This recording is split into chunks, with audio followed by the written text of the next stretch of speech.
ಧರ್ಮಸ್ಥಳ ವಿರುದ್ಧದ ಬುರುಡೆ ಷಡ್ಯಂತ್ರ ಪ್ರಕರಣಕ್ಕೆ ಮಹಾ ಟ್ವಿಸ್ಟ್ ಸಿಕ್ಕಿದ್ದು ಬುರುಡೆ ಗ್ಯಾಂಗ್ ವಿರುದ್ಧ ತಿರುಗಿ ಬಿದ್ದಿದ್ದಾರೆ ಆರೋಪಿ ಚಿನ್ನಯ್ಯ.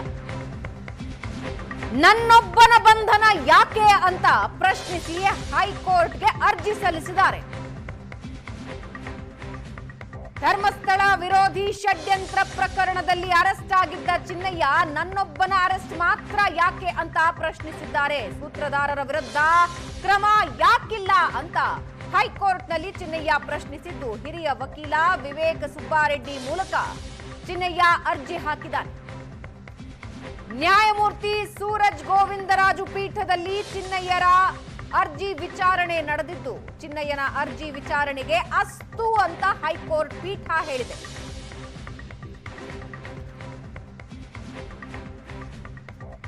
ಚಿನ್ನಯ್ಯನ ಅರ್ಜಿಗೆ ಅಸ್ತು ಅಂದಿದೆ ನ್ಯಾಯಾಲಯ.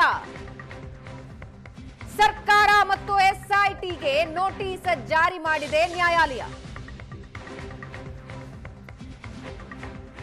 ಬುರುಡೆ ಗ್ಯಾಂಗ್ ವಿರುದ್ಧ ತಿರುಗಿ ಬಿದ್ದಿದ್ದಾನೆ ಚಿನ್ನಯ್ಯ. ನನ್ನೊಬ್ಬನ ಬಂಧನ ಯಾಕೆ ಅಂತ ಪ್ರಶ್ನಿಸಿದ್ದಾನೆ.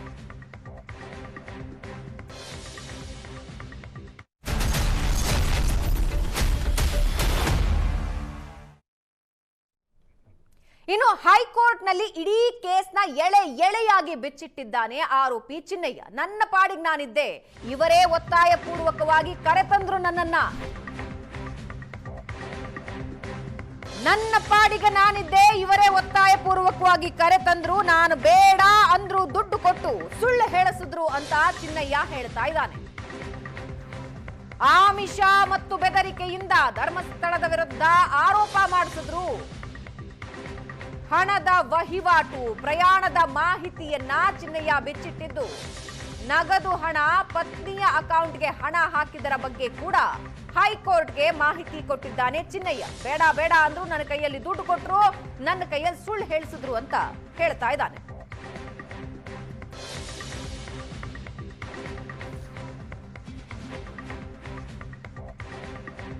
ಹಣದ ವಹಿವಾಟು ಹೇಗೆ ನಡೀತು, ಹಣದ ವಹಿವಾಟು ಅನ್ನೋದ್ರ ಬಗ್ಗೆ ಕೂಡ ಮಾಹಿತಿ ಬಿಚ್ಚಿಟ್ಟಿದ್ದು, ಜೊತೆಗೆ ಪ್ರಯಾಣ ಯಾವಾಗ ಆಗಿತ್ತು,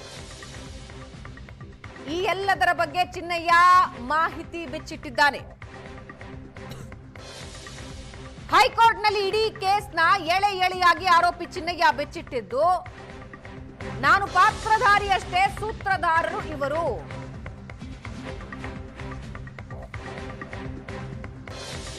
ಧರ್ಮಸ್ಥಳ ವಿರೋಧಿ ಷಡ್ಯಂತ್ರದ ಭಾಗವಾಗಿದ್ರ ನಟ ಪ್ರಕಾಶ್ ರಾಜ್. ಗಿರೀಶ್ ಮಟ್ಟಣ್ಣವರ್ ಹೇಳಿಕೊಟ್ಟಂತೆ ನೀನು ಹೇಳಿಕೆ ಕೊಡು.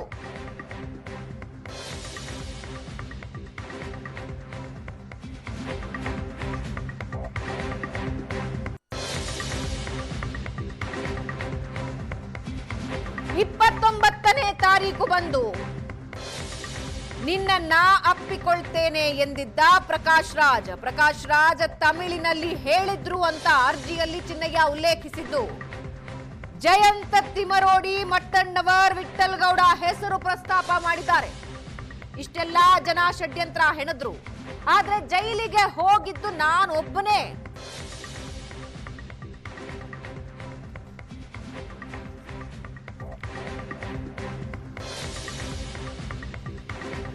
ತೆಗೆದುಕೊಳ್ಳೋದಾದ್ರೆ ಎಲ್ಲರ ವಿರುದ್ಧವೂ ಕ್ರಮ ಕೈಗೊಳ್ಳಿ ಅಂತ ಚಿನ್ನಯ್ಯ ಅಪ್ಲಿಕೇಶನ್ ಹಾಕಿದ್ದು, ಹೈಕೋರ್ಟ್ ಅದನ್ನ ಸ್ವೀಕರಿಸಿದೆ. ತಿಮರೋಡಿ ಮತ್ತು ಗ್ಯಾಂಗ್ ನನ್ನ ಕೈಗೆ ಬುರುಡೆ ಕೊಟ್ಟು ಫೋಟೋ ತೆಗೆದಿತ್ತು.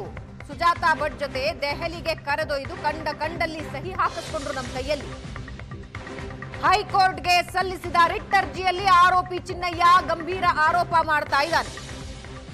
ನಾನು ಹೇಗೆ ಹೇಳಿಕೆ ಕೊಡಬೇಕು ಅಂತ ವಕೀಲರ ಕಚೇರಿಯಲ್ಲಿ ಕಲಿಸ್ಕೊಟ್ರು ನನಗೆ.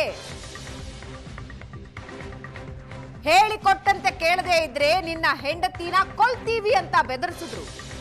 ಇಷ್ಟೆಲ್ಲ ಮಾಡಿದವರು ಆರಾಮಾಗಿದ್ದಾರೆ, ನನಗ್ಯಾಕೆ ಶಿಕ್ಷೆ ಅಂತ ಚಿನ್ನಯ್ಯ ಅಳಲು ತೋಡ್ಕೊಂಡಿದ್ದಾರೆ.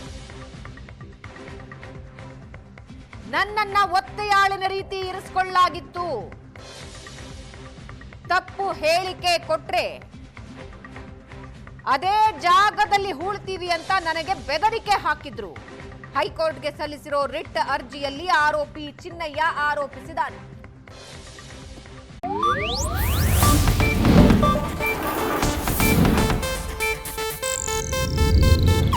ಇದು ಏಷ್ಯಾನೆಟ್ ನ್ಯೂಸ್ ನೆಟ್ವರ್ಕ್ ಪ್ರಸ್ತುತಿ.